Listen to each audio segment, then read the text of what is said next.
Morning business breakfast షోకి స్వాగతం. Asian మార్కెట్స్లో ప్రస్తుతం మిక్స్డ్ ట్రెండ్ కనిపిస్తుంది. మెజారిటీ ఆఫ్ ది ఇండిసెస్ గ్రీన్గా ట్రేడ్ అవుతున్నాయి, పాజిటివ్గా ట్రేడ్ అవుతున్నాయి. 1-2 మినహా మిగిలిన ఇండిసెస్ అన్ని కూడా పాజిటివ్గా ట్రేడ్ అవుతున్నాయి. SGX నిఫ్టీ ఫ్లాట్గా ఉంది 8126 దగ్గర.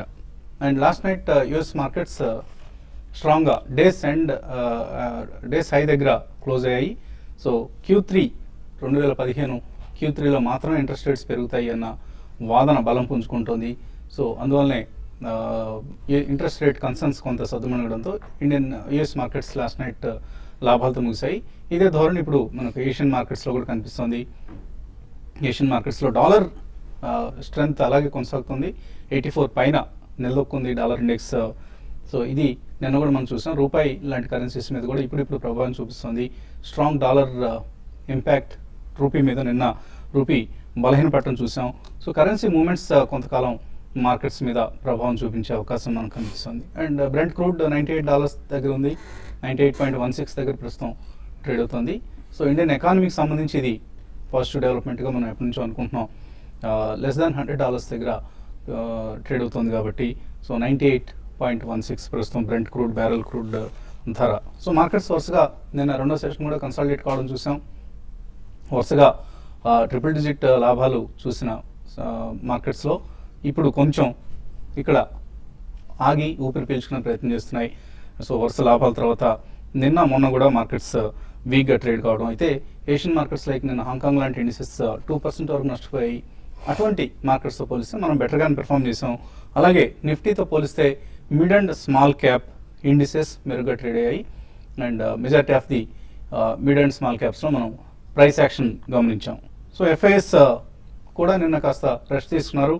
వరుసగా సెప్టెంబర్లో 7 సెషన్ల పాటు కొనుగోలు జరిపిన ఫారిన్ ఇన్స్టిట్యూషనల్ ఇన్వెస్టర్స్ నిన్న మొదటిసారిగా స్వల్ప మొత్తంలో జస్ట్ 10 కోట్ల రూపాయల సేల్స్ను వాళ్ళు కొనసాగించడం చూసాం.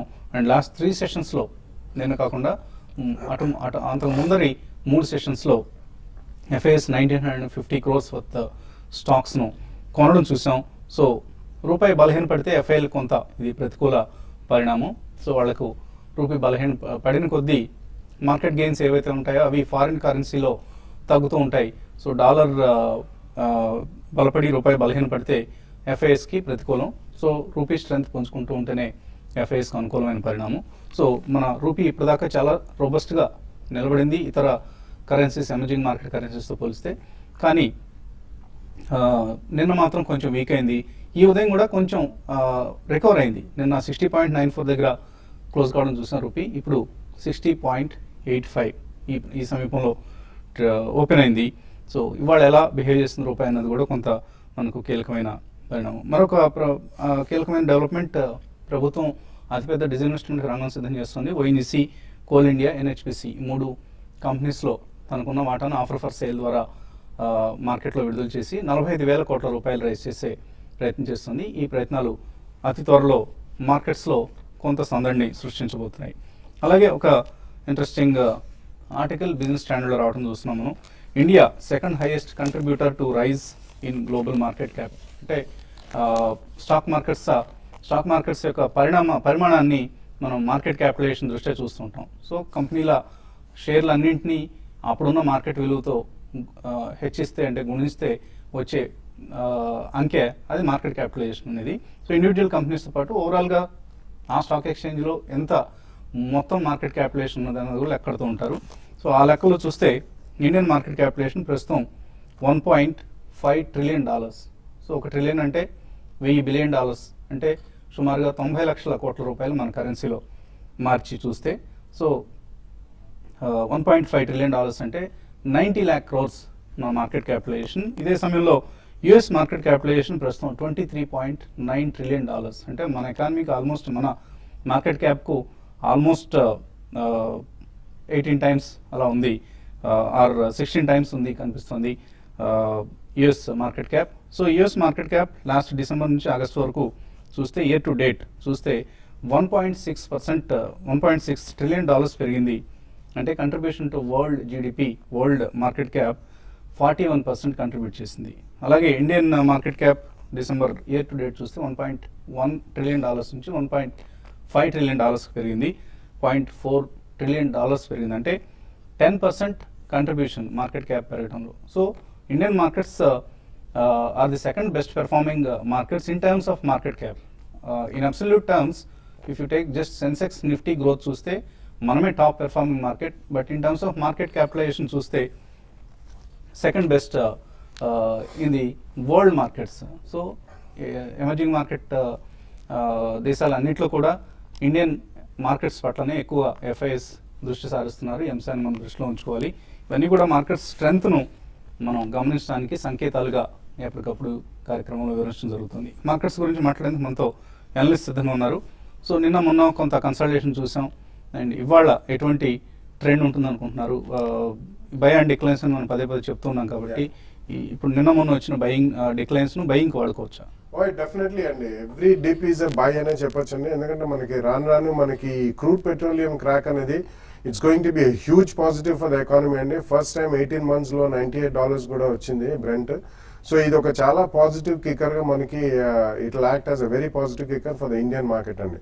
అండ్ డెఫినెట్లీ ఇప్పుడు మనకి రూపీ కూడా రీజనబుల్లీ స్టేబుల్ ఉంది వీజావి అదర్ కరెన్సీస్ తో పోల్చుకుంటే. డాలర్ తో మన రూపీ 60.5-61 మధ్యలో ఉంది. నిన్న కూడా 60.8 or 60.9, but that's reasonably stable అనే చెప్పాలండి. సో మనకి డెఫినెట్లీ ఎక్స్పోర్ట్ ఓరియంటెడ్ కంపెనీస్ కి ఇది స్వల్పంగా ఊరటం ఇస్తుంది. అండ్ ఈవెన్ ఇంపోర్ట్ బేస్డ్ దానికి కూడా majority of the imports in to India number 1 is petroleum products కాబట్టి I think even there will be positive.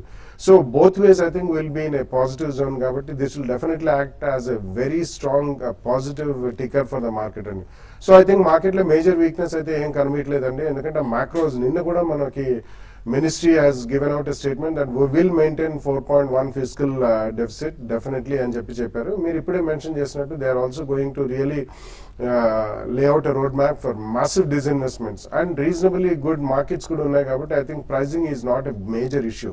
So ఇవన్నీ కూడా మనం హోల్సమ్ గా తీసుకుంటే I think we're on a definitely strong wicket అండి. So every sharp decline calls for a very strong buy. And normally కూడా I think people should start buying on every small decline in 1 or 2 price points అండి. Worst case scenario ఎక్కడైనా ఒక 5-7% మార్కెట్లో index wise correction వస్తే మాత్రం I think they should deploy bulk money at one time. So ఇవన్నీ కూడా చూసుకుంటే next 1 or 2 quarters కూడా మనకి ఫెస్టివల్ సీజన్ ఒకటి అండ్ మాన్సూన్ డెఫిసిట్ కూడా గతంలో మనం భయపడ్డట్టు అంత మేజర్ గా లేదని కూడా వార్తలు చాలా స్ట్రాంగ్ గా వస్తున్నాయి. And we have seen monsoon across the country at a later stage. So ఇవన్నీ కూడా మనకి positive nature of the market కి దోహదపడుతున్నాయండి. So there is lot of money waiting in the wings. Domestic institutions లో equity inflows అనేవి చాలా strong గా ఉన్నాయి. ఇవన్నీ కూడా they will help the market go up only. So major correction మాత్రం లేదు. Use the dips to buy strongly and you can start buying on any given day అండి. సో ఓపెనింగ్ ఫ్లాట్గా ఉండే అవకాశం లేదా స్లైట్లీ పాజిటివ్గా కూడా ఉండే అవకాశం కనిపిస్తుంది. సో ఓపెనింగ్ ఎలా వాడుకోవాలి ట్రేడర్స్? ఓపెనింగ్ కొంచెం నెగిటివ్గానే ఒక 5 to 10 points సింగపూర్ నిఫ్టీ బట్టి చూస్తుంటే కొంచెం వీక్నెస్ వచ్చే అవకాశం ఉంది. నిన్న చూసాము 8,100 దగ్గర 2 సార్లు పరీక్షించి దానిపైన క్లోజ్ అవ్వడంతో మార్కెట్ ఇవాళ కూడా వీక్నెస్ కొనసాగే అవకాశం ఇండికేషన్ క్లియర్గా కనిపిస్తుంది. ఇవాళ కనుక 8,100 కింద కనుక కాసేపు ట్రేడ్ అవుతాయి కనుక ఇంటర్డే ఫర్దర్ వీక్ 8,040, 8,050 ఒక 40-50 పాయింట్స్ తగ్గే అవకాశం ఉంది. అలాగే 8,050 దగ్గర చూస్తే కనుక లాస్ట్ వీక్ ఒక మేజర్ బాటమ్ ఏర్పడింది. ఎందుకంటే ప్రీవియస్ లో బాటమ్ లాస్ట్ వీక్ కూడా 8,050. అక్కడ కీలకమైన సపోర్ట్ నెక్స్ట్ 2 రోజులు అక్కడ పరీక్షించే అవకాశం ఉంది. ఒకవేళ 8,050 పైన కనుక 1 or 2 days కన్సాలేషన్ అయ్యి బాగా స్థిరంగా ఉందంటే కనుక అక్కడ లాంగ్ పొజిషన్స్ని తీసుకోవచ్చు. అప్పటి వరకు లాంగ్ పొజిషన్ అవాయిడ్ చేయడం మంచిది. అలాగే ఇంటర్ ట్రేడింగ్ చూస్తే కనుక 8,100 ఇందాక చెప్పినట్టు కీలకమైన లెవెల్ దానిపైన కనుక ఒక 15 minutes ట్రేడ్ అయిందంటే కనుక అప్పుడే ఇంటర్డే లాంగ్ పొజిషన్ తీసుకోవచ్చు. అప్పుడు జస్ట్ 20 points 8,080 కింద స్టాప్ లాస్ పెట్టుకోవచ్చు. సో ఓవరాల్గా మార్కెట్ వీక్నెస్ కనిపిస్తుంది. ఇన్ఫాక్ట్ మనం మీడియం టర్మ్ చార్ట్ చూస్తే కనుక 6,000 నుంచి కరెక్ట్గా బిగిన్ అయిన అప్ ట్రెండ్ ఫిబ్రవరిలో 8,200 నుండి 2,200 వరకు పెరిగింది. కాబట్టి కొంచెం మీడియం టర్మ్ కూడా మధ్యకాలిక ట్రెండ్లో కూడా కొంచెం బాగా ఓవర్ బాట్ పొజిషన్ ఉంది. ఇది అడ్జస్ట్ అవ్వాలంటే కొన్ని వారాలు పడుతుంది. సో మార్కెట్ ఒక మీడియం టర్మ్ ఒక కన్సాలేషన్ దశగా వెళ్ళే అవకాశం కనిపిస్తుంది. కానీ ఎప్పుడు వస్తుందో ఎగ్జాక్ట్గా మనం చెప్పలేము. సపోర్ట్ 8,050 కింద కనుక బ్రేక్ అవుతే మటుకు ఫ్యూచర్స్లో లాంగ్ పొజిషన్స్ని కట్ చేయడం మంచిది. కాలర్స్ లైన్ ఉన్నారు. నర్సరావుపేట నుంచి first caller Srikrishna. Hello sir, నమస్తే అండి. నమస్తే. అదే శ్రీకృష్ణ నర్సరావుపేట అండి. సార్, ఇంత బుక్ మార్కెట్ లో కూడా రిలయన్స్ గ్రూప్, అంబానీ గ్రూప్ ఏం పెరగలేదు కదా, అవి పెరుగుతాయి పెరగవు సార్? పెరుగుతాయి పెరగవంటే ఒక్కొక్క కంపెనీకి ఒక్కొక్క ప్రాబ్లం ఉందండి. సో ఫర్ ఇన్స్టెన్స్ రిలయన్స్కే చూస్తే ఆ కంపెనీ సంబంధించి గ్యాస్ ఇష్యూ ప్రధానంగా స్టాక్ ప్రైస్ పెరగకుండా ఉండడానికి కొంత కారణం అవుతుంది. ఎందుకంటే గ్యాస్ ప్రైస్ సంబంధించిన క్లారిటీ వచ్చేంత వరకు కూడా రిలయన్స్ షేర్లో అగ్రెసివ్గా పొజిషన్స్ తీసుకోవడానికి, ఇన్వెస్ట్ చేయడానికి high net worth individuals or even foreign institutional investors అంతగా ముందుకు రావట్లేదు. ఇన్ఫ్యాక్ట్ అది కూడా 25% మనం లోవర్ లెవెల్స్ నుంచి పెరగడం చూసాం. బట్ కొంత ఇంకా క్లారిటీ వచ్చేంత వరకు కూడా ఆ స్టాక్లో మూమెంట్, మీరు ఏ స్టాక్ గురించి అన్నది కరెక్ట్గా మెన్షన్ చేయలేదు. అనిల్ గ్రూప్ సంబంధించినవి అయితే చాలా వరకు పెరగడం చూసాం మనం, రిలయన్స్ ఇన్ఫ్రా లాంటివి, రిలయన్స్ క్యాపిటల్ లాంటివి. అవునండి.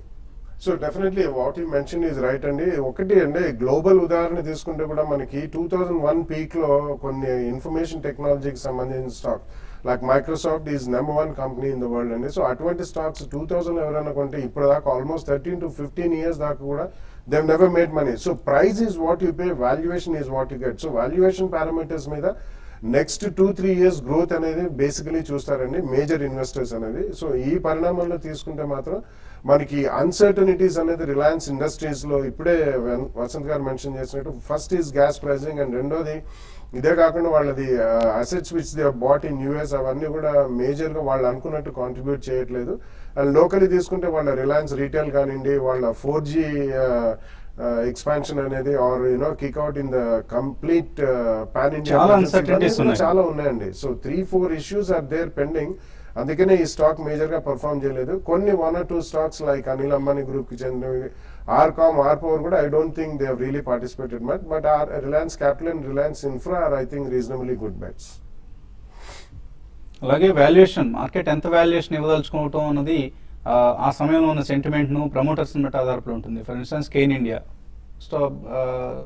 ఇది అప్ స్ట్రీమ్ కంపెనీ, అంటే డైరెక్ట్గా బ్రెంట్ క్రూడ్ ఎలా ఉంటుందో కెయిన్ ఇండియా ఆమె ప్రొడక్ట్స్ ప్రైస్ కూడా అలాగే ఉంటుంది. సో బ్రెంట్ క్రూడ్ ప్రైసెస్ పెరిగినప్పుడు కెయిన్ ఇండియాకి బెనిఫిట్ అవుతుంది కాబట్టి it should gain more, and stock price ఆ మేరకు రిఫ్లెక్ట్ కావాలి. కానీ ఒక ప్రైస్ బ్యాండ్ నుంచి అది బయటికి రాలేకపోతుంది, ఎందుకంటే ప్రమోటర్స్కి ఉన్న బ్యాడ్ రెప్యుటేషన్. సో అదే కనుక వేదాంత గ్రూప్కి సంబంధించిన కంపెనీ కాకపోయి ఉంటే ఇంకా మంచి ప్రైస్ దగ్గర 500 రూపాయలు 600 రూపాయలు దగ్గర ప్రైస్ ట్రేడ్ కావాల్సిన పరిస్థితి. సో ఇదంతా కూడా depends upon managements reputation also. ఈ అంశాన్ని దృష్టిలో ఉంచుకోవాలి. తర్వాత కలర్ లైన్లో ఉన్నారు నిర్మల్ నుంచి Srikanth Reddy. Hello hello hello, good morning sir. అడగండి శ్రీకాంత్, అడగండి. సార్ ఒకటి ఎక్సైడ్ ఇండస్ట్రీ ఫ్యూచర్ 162 ఉన్నారు సార్. 162. హలో, అవును సార్. ఇంకోటి మెక్లోడ్ రసల్ ఫ్యూచర్ 290 ఉన్నారు సార్. ఈ రెండు హోల్డ్ చేయొచ్చా? ఏదన్నారు ఈ రేట్ లో కొనొచ్చా? రెండో స్టాక్ ఏదన్నారు? McLeod Russel sir. McLeod Russel. Okay, Tata కొనొచ్చా? ఓకే అండి. ఓకే. ఎక్సైడ్ ఇండస్ట్రీస్ చూస్తే కనుక ఫ్యూచర్స్ లో టెక్నికల్ గా 170 రూపీస్ నుంచి 160 మధ్యన ఒక 10 రూపీస్ నేరో బ్యాండ్ ఉంది. ఇంచుమించు లో ప్రైస్ లో తీసుకున్నారు. కరెక్ట్ గా సపోర్ట్ దగ్గర ట్రేడ్ అవుతుంది ఫ్యూచర్స్ కాబట్టి. ఏ మాత్రం కనుక మార్కెట్ నిలబడిందంటే కనుక నెక్స్ట్ 170 వరకు వెళ్ళే అవకాశం ఉంది ఫ్యూచర్స్ కాబట్టి. మీరు స్ట్రిక్ట్ గా స్టాప్ లాస్ 158 కింద స్టాప్ లాస్ పెట్టచ్చు. ఆ 158 అనేది లాస్ట్ 1 week లో కూడా అది దాని కింద క్లోజ్ అవుతుంది, ఎగ్జిట్ అవడం మంచిది. మెక్లాడ్ అసలు చూస్తే కనుక టెక్నికల్ సైడ్ వేస్ కనిపిస్తుందండి. లాస్ట్ 3 months గా ఎగ్జాక్ట్ గా మనం చూస్తున్నాము ఒక 100 రూపీస్ నేరో బ్యాండ్ మధ్య మూతుంది. ఇండస్ట్రీస్ గా కనిపిస్తుంది. కొంచెం షార్ట్ టర్మ్ మటుకు ఫర్దర్ వీక్నెస్ వచ్చే అవకాశం ఉంది. నెక్స్ట్ సపోర్ట్ 270 వరకు వెళ్ళే అవకాశం ఉంది. తర్వాత పశ్చిమ గోదావరి జిల్లా నుంచి రవి లైన్ ఉన్నారు. హలో సార్, నమస్తే అండి వసంత్ గారు, గుడ్ మార్నింగ్. నమస్తే, అడగండి. సార్ నాకు ఒక 16 సంవత్సరాలు 18 సంవత్సరాలు నిన్న అబ్బాయిలు ఉన్నారండి ఇద్దరు. వాళ్ళకి భవిష్యత్తులో మంచి వెల్త్ క్రియేషన్ చేయాలంటే ఇప్పుడు వాళ్ళ ఎకనామిక్ మన పోర్ట్ఫోలియో అట్లాగా బిల్డప్ చేయాలి. మ్యూచువల్ ఫండ్లు బెటరా, లేకపోతే పబ్లిక్ పిఎఫ్ బెటరా, లేకపోతే ఏది బెటర్ ఒకసారి సందర్భంగా చెప్పండి సార్. సో లాంగ్ టర్మ్ అంటున్నారు కాబట్టి మీరు ఎంత ఇన్వెస్ట్ చేయగలండి ఇప్పుడు? ఓకే, ఆయన కాల్ కట్ అయిపోయింది. సో 16 సంవత్సరాలు 18 సంవత్సరాలు ఆల్మోస్ట్ కెరీర్ బిగినింగ్కి ఇంకా 4-5 సంవత్సరాల వ్యవధి ఉంది పెద్ద అబ్బాయికి చూస్తే. రెండో అబ్బాయికి ఆఫ్ కోర్స్ ఒక 7-8 సంవత్సరాల వ్యవధి ఉంది. సో బట్ ఇద్దరికి కూడా equity based mutual funds better అండి, ఈవెన్ 4-5 years కూడా. బికాస్ నెక్స్ట్ 2-3 years మార్కెట్ బాగానే ఉంటుంది కాబట్టి ఆయన ప్రావిడెంట్ ఫండ్ అనేది పబ్లిక్ ప్రావిడెంట్ ఫండ్ అనుకుంటాను మీరు అడగాలనుకున్నారు. I think you'll get definitely better returns in equity based mutual funds అండి. కాబట్టి 5-star rated mutual funds top 5 funds లో maybe Birla sun life, front line equity, Franklin Templeton Blue Chip, ICICI Prudential Blue Chip ఒకటి, HDFC equity, HDFC Prudence.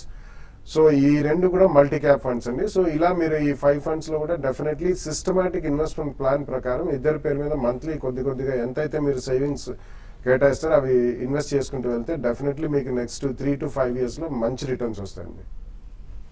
So మీరు ఒకసారి huge some invest చేయగలిగే capacity ఉంటే ఇప్పుడే invest చేయండి. సో మళ్ళీ మీరు ఎస్ఐపి పెట్టుకొని ఇంకా ఎక్కువ వ్యవధి లేదు మీకు. ఇన్ఫ్యాక్ట్ ఇంకొంచెం ఎర్లీగా స్టార్ట్ చేస్తుంటే కూడా మంచిగా ఉండేది. అయినా మించిపోయింది ఏం లేదు. ఇప్పటికైనా మీకు మంచి ఆలోచన వచ్చింది. సో బాలాగారు చెప్పినట్లుగా mutual fund investments are the best. So మంచి రిటర్న్స్ వస్తాయి కాబట్టి కొంచెం పెద్ద మొత్తాలు ఇప్పుడు ఇన్వెస్ట్ చేయండి. ఆ తర్వాత మీ దగ్గర డబ్బు ఉన్నప్పుడల్లా ఇన్వెస్ట్ చేసే విధానాన్ని కూడా అలవాటు చేసుకోండి. హరి బోస్టన్ నుంచి. హలో అనండి హరి. కేబిఎం ఆటో గురించి కేబిఎం ఆటో నేను 820 రూపీస్ దగ్గర తీసుకున్నానండి, ఒక 200 స్టాక్స్. ఓకే, ఈ స్టాక్ ఎలా ఉంటుందండి? రోజు 5% పడిపోతా ఉంది ఈ స్టాక్. అవునండి. ఏమన్నా స్ప్లిట్ ఏమైనా చేయబోతున్నారా? ఏంటి స్టాక్ గురించి కొంచెం చెప్తారండి. బోనస్ స్టాక్ స్ప్లిట్ రెండు ఉన్నాయి పెండింగ్, ఇంకా ఇంప్లిమెంట్ కావాల్సి ఉంది. అండ్ ఆయన హై ప్రైస్లో ఎంటర్ అయ్యారు 820లో. ఏం చేయాలి? Basically last 3 days trade to trade segment లోకి తీసుకొచ్చారండి. If you see the script movement from January onwards, I think record upper circuits లో ఈ స్టాక్ క్లోజ్ అండి. ఇది third time trade to trade segment లో వచ్చిందండి, వేర్ బై వాల్యూమ్స్ అనేది బాగా పడిపోతాయి.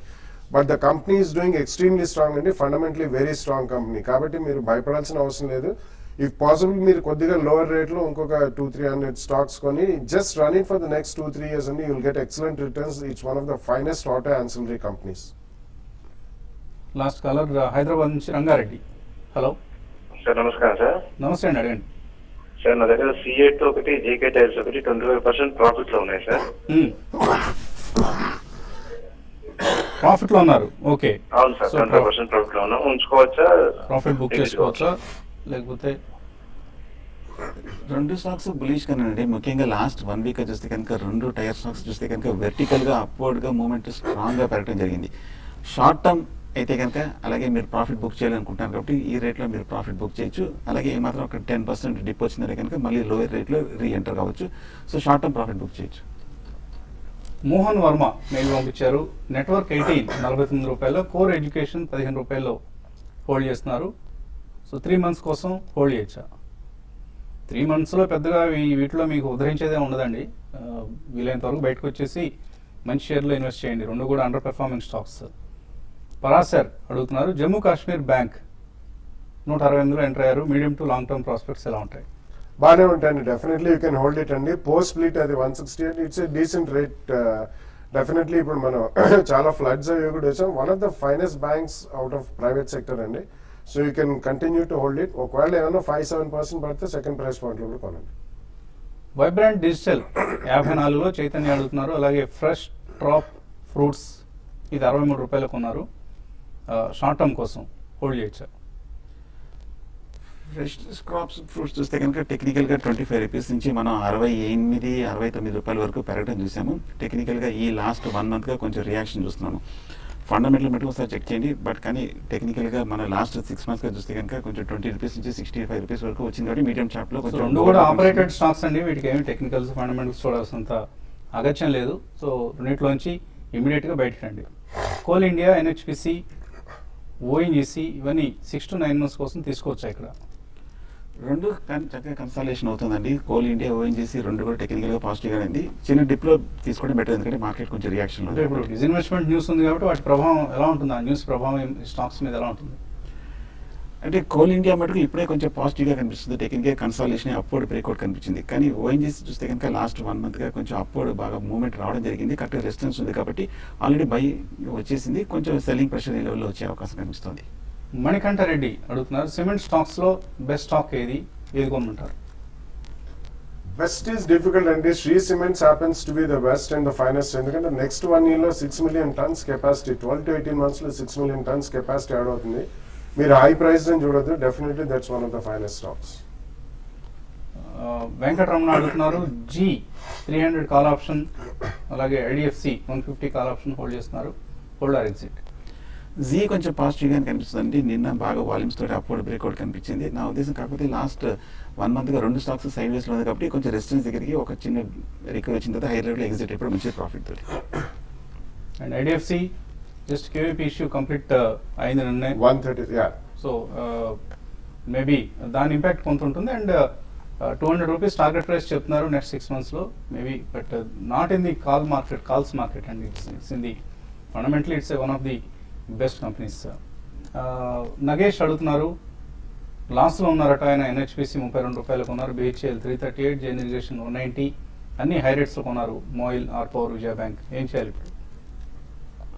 I think every rise you should sell and switch over to some of the private sector banks and housing finance companies. And auto ancillary and small cap pharma will still be a better bet. So మీరు portfolio restructure చేసుకోండి, otherwise మీకు ఈ rates రావడం అయితే కష్టం అండి. గంగిరెడ్డి అడుగుతున్నారు, HDFC top 200, Birla sun life, front line equity, Franklin India, Prima, ICICI blue chip, ఇవన్నీ SIP చేద్దాం అనుకుంటున్నారు. చేయండి తప్పకుండా. 20 years అంటున్నారు కాబట్టి మీ అబ్బాయి కోసం అనుకుంటాను, డాటర్ కోసం. సో 1 year రైజ్ అంటున్నారు కాబట్టి తప్పనిసరిగా చేయండి. అన్ని మంచి స్కీమ్స్ సెలెక్ట్ చేస్తున్నారు. హరిణి అడుగుతున్నారు, మహీంద్రా లైఫ్ స్పేస్ ఎంటర్ కావచ్చు ఇక్కడ? Not a bad idea, and it's definitely one of the decent companies. And Gatanlo all SEZs lo they were strong, and even now Realty lo they are one of the finest and good governance ఉన్న company అండి. So definitely first price point లో కొనండి. విజయలక్ష్మి కాకినాడ నుంచి అడుగుతున్నారు, syndicate bank 128లో hold చేస్తున్నారు, hold చేయొచ్చా long term కోసం?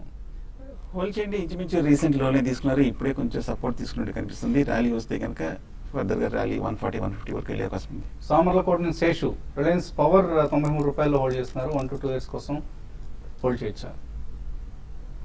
Yeah, not a bad idea అండి. Our price is reasonably okay. So next 6 months to 12 months లో reasonably good addition of capacity వస్తుంది. You can hold it. So United Spirits అమితే ముఖర్జీ గారికి ₹90,000 వచ్చాయట, ఎక్కడ invest చేయమంటారు?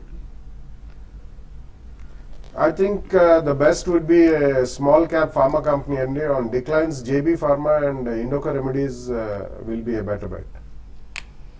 మెరుపు వేగంతో చదివే ప్రయత్నం చేస్తున్నప్పుడు కూడా ఇంకా చాలా మెయిల్స్ మిగిలిపోయాయి, సమయం సరిపోవడం లేదు కాబట్టి చదవలేకపోతున్నాం. ఇది ఇవాల్టి బిజినెస్ బ్రేక్ఫాస్ట్. మధ్యాహ్నం 1:30 మళ్ళీ స్మార్ట్ ఇన్వెస్ట్లో కలుద్దాం.